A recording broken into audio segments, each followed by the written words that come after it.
These are the real, this is the real life stories here, man.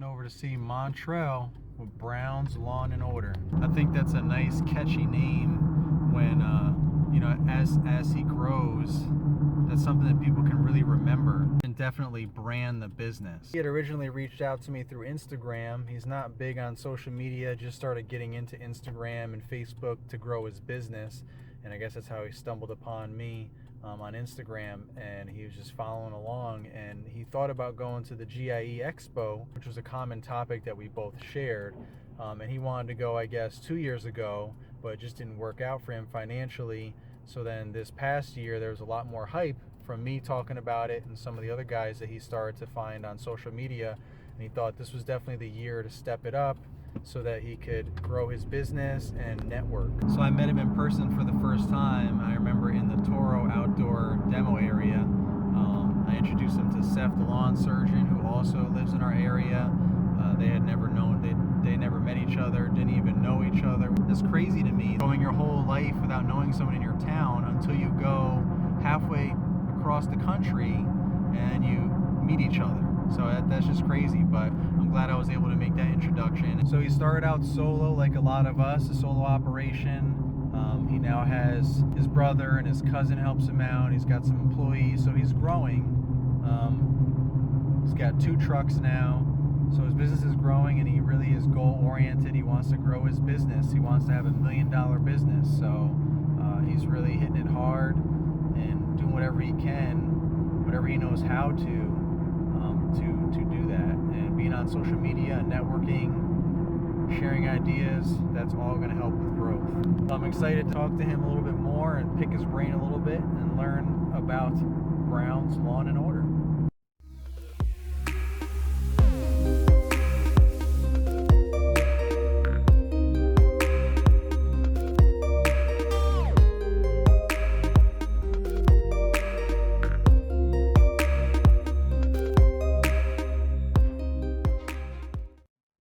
How did you start out your business? Did you start out, you know, with a lot of equipment? Did you have any equipment? What was your startup like? I first started off buying mowers from a guy in the neighborhood. He just fix up lawnmowers and sell them. And then I'd be on a job, it'll break down, I had to go back to him and buy another one. Oh man. I did that like 3 times in 1 year. Then I stopped that year. I'm like, I'm gonna start up again. I'm gonna save some money, I'm gonna start up again. So I went to him like, give me your best mower. That mower lasts for 2 months or so. I go get another one. So 2014, I'm like, all right, I'm gonna save all. I was working at Food Line then. I was a butcher. So I stopped, I'm gonna save all my money. And I found out about STI. That's in Richmond. Yeah. Yeah, so I found out about that dealer, and I brought I brought the Toro. First it was the Toro 30-inch commercial mower.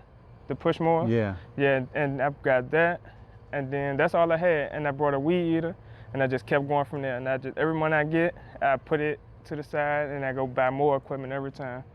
So every job I did, I put it to the side. I pay my bills, or I put $10 to the side, and I just keep building and building and building. That's awesome, because I mean, I know a lot of guys, you know, that they work their way up too. A lot of guys will just like finance a bunch of equipment, you know, and they'll just get it so that they can just start off and just hit the ground running before they even have accounts, you know. So there's different approaches, you know. I tried so hard to get finance, but once I ain't had no credit, then they was like that was bad. And then once my credit started going up, they still was denying me, saying no credit history. So that's when I just kept trying to just kept building on my own. Like to this point, I didn't get financed nothing. The only thing I got financed was last year was my enclosed trailer, the 7x16 enclosed trailer. So I noticed, so you didn't have your enclosed trailer here. You got a sweet setup, so you're able to They have like storage, I guess, that Yeah. comes, that like if you stay here, you can actually have some storage. Yeah, you can rent it too. That's included with your rent. Gotcha. Build it on. So that's where you keep most of your main equipment, your mowers and everything. Yes, like out of season, you just keep it there. Yeah. And then I keep everything, all my big equipment, heavy equipment. I keep it in the garage, and all my handhelds still in my trailer, in my enclosed trailer. So then when the season starts, you just load everything up and you keep it in your trailer. Now, do you back the trailer? Do you keep that trailer here, or you keep it where it is now? It depends on where we're working to.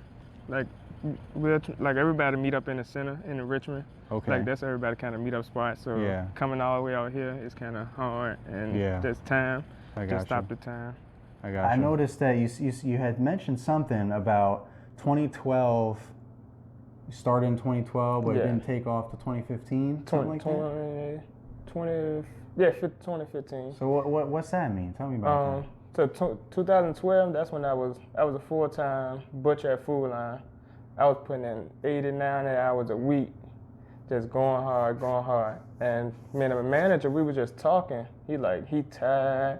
He just finished cutting his grass, but he was like, it took him an hour. He made $50 an hour, so he just go by the hour. I'm like, dang. So I'm just sitting there.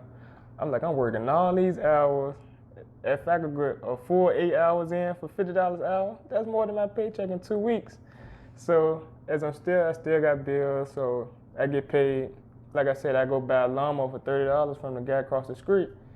So I'm like, I'm gonna go get this a try. So I did it. I went to go cut a yard. I told him $40. Because I basically it's gonna take me like 30 minutes to do this. So I'm gonna do $40. Once I finished, he wrote the check, $60. I'm looking like, what? I'm looking like, what? Tip. Yeah, I got $60 an hour. He gave a nice tip. I ain't gotta worry about nobody saying you ain't do this and you ain't do that. Knowing that I did the best I could, broke my back. So as I kept doing that, I brought equipment. Like I said, it broke down. I go buy another one. It broke down. Go buy another one. So I'm like, all right, I'm gonna just stop this year. Because I keep spending money and keep breaking down. So 2013 turned around.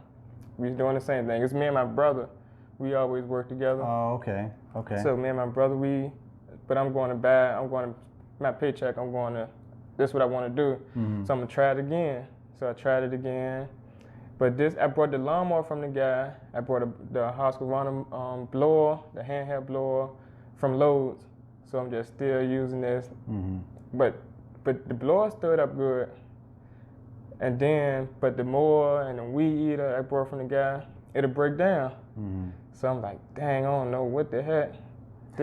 So I go all the way to like May. Like that's when I got rid of it. Like, all right, I'm gonna just stop buying this from him. Try to find somewhere else. I was searching, I couldn't find none. So 2014 come around, the same thing. I told them, give me your best equipment you got that's gonna last me for the year. And it kind of held up a little more. So as if we still going in, then I'm like, yeah, I'm really liking this. I really like the money, the free time that I can do on myself. I ain't got to worry about nobody down on me. Like I'm not doing this on the job, I'm not doing that. And then my brother-in-law, he told me about the STI. So we went there, we talked to the guy Matt about. Yeah, it's a nice place. It's a big place. They got a lot of good stuff there. So I'm like, dang, all these different brands. Like I only thought John Deere. Like when I was little, that's the only thing That's all you really knew, right? Just John Deere. So they schooled you on some brands. Yeah, they like John Deere. Like they ain't even had no John Deeres in there. I'm like, I go in there. I'm like, what is John Deere? Thinking I want to get something good. He tell me the Toro is good. Then told me X-Mark. They showed me Skag. So now I'm like, dang, what to get? So they told me get the 30-inch X-Mark, the 30-inch Toro, the Thermo commercial push mower. Yeah. So I got that. So rolling in 2015, like it was a good penny. So I'm like 2015, I just spent this money on this mower. I gotta do something. So I got the mower and just got the contracts. I got the cards from Vistaprint. So 2015, I started like I want to do better. I'm getting me some business cards, look more professional. So I got me some business cards, and I just went out, started passing out cards. And then I remember like, man, at the end of the day, Friday, I'm like, that's Friday, I'm like, dang, I cut 8 houses in a week. Thinking it's like I really did something. Then I gave my brother what he got, and I'm like, dang, I still got this. But it was more than Food Line, my paychecks in Food Line. Right, so I'm like, Yeah, I think it's about time for me to quit. And I just kept pushing out more cards, even in Food Line. Everybody I saw, every customer, I giving them a card, giving them a card. And then people start. That's nice. So while you was at Food Line, you were networking, you were getting them cards out. That's a good idea right there. That's clever. I was just working it, but not thinking I was really soliciting. The manager's like, no, you can't. You gotta stop doing that. I figured they would, but at least it worked for a little while. It worked for a while. You got a lot of cards out there. Yeah, I still got a customer. There's one customer to this day. Like she's like my first customer that I ever had from Food Line. From giving her card Yeah, out, I'm giving her the card. Like she's one of my best customers. Nice. And then I just kept going harder and just kept going. Then eventually I'm like, dang, I'm at 20 yards. And then in 2015, it was a hurricane that came. So it rained the whole week. So now it's me and my cousin, we working. So we super backed up. So we was doing 10 houses a week, 10 houses each day for a whole week. To get caught up. Yeah, so at the end I'm like, dang, I really got all these houses, not even knowing. Like everything's going on a piece of paper. Yeah. I'm getting in a book, I got this customer, get this customer. Then it was just all over the place. So I ain't really know. Yeah. So at the end of the week, like, dang, we did 60 houses in a week. We did 6,000. Then I was like, oh yeah, this was time. That's when I got the Instagram. And then, what else I got? Not just basically Instagram. And just still passing out cards more and more.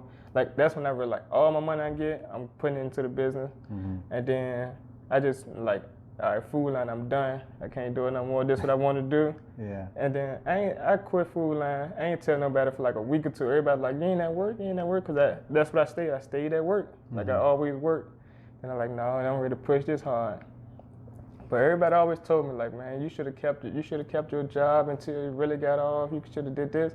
But if I think I would have did that, I would never met you. I would never try to go hard as I am. I agree with that. I mean, it's kind of controversial, and I've always been hesitant on going down that road when I talk to people about, like, when they ask me, what do I do? You know, like, it would have been hard for me to have told you to quit Food Line and do what you did. Like, you had to just come to that conclusion on your own. But I could tell you that is what because that's what I did. You know, I didn't just do it out of nowhere. I mean, for a year, I was mowing lawns part-time and working 60 plus hours in management, which is like slave labor. I mean, your salary, you're just working all day, every day.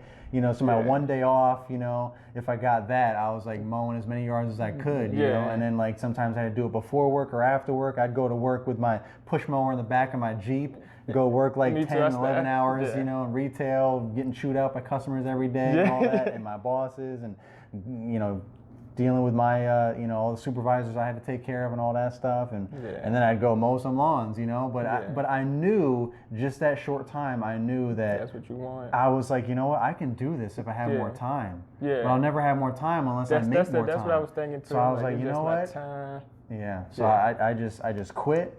And I quit right in the winter, so I had that time to really focus on marketing, getting some postcards, business cards, get some T-shirts, and just kind of really get it all professional. I already had push mower and all that stuff, which was like really struggling. You know, when you're doing like 10,000 square feet, you know, per yard, you're struggling with that push mower.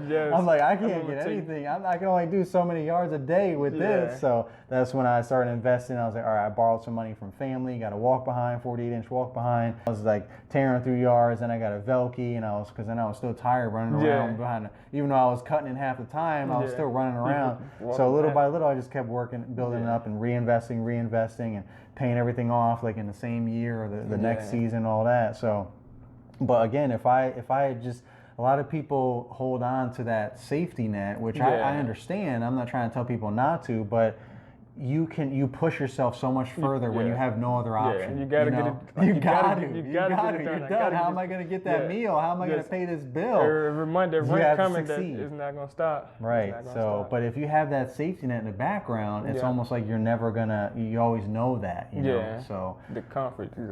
So all the equipment that we saw that you had in there, that you basically got that in the last year. Yeah, in the last year. And 2017, everything. Got in 2017. And you said you had like 60-something residentials, but so now do you still have that, or you switched to commercial now? So last year, like February, my birthday, February the 17th, like one of the guys, the mentor down in the neighborhood, he saw me with he saw me with my trailer and everything 2016. He's like, yeah, I can help you get you in the right position and get a contract. So he called me up in like around this time last year. He was like, yeah, we got a meeting. I'm gonna send you an email, and the bid meeting was February the 17th. That was my birthday, so like I'm gonna really go on this thing on my birthday. So I went, and we just got the contracts. Do you have any new commercial contracts that you're trying to pursue or that you want to pursue? I want to try to get back the contracts that I had with Richmond Redevelopment. Mm-hmm. So I'm gonna try to push for that. But if I don't, I'm gonna go back to the residential because I like residential more. I like residential better than contracts. Oh yeah? Why is that?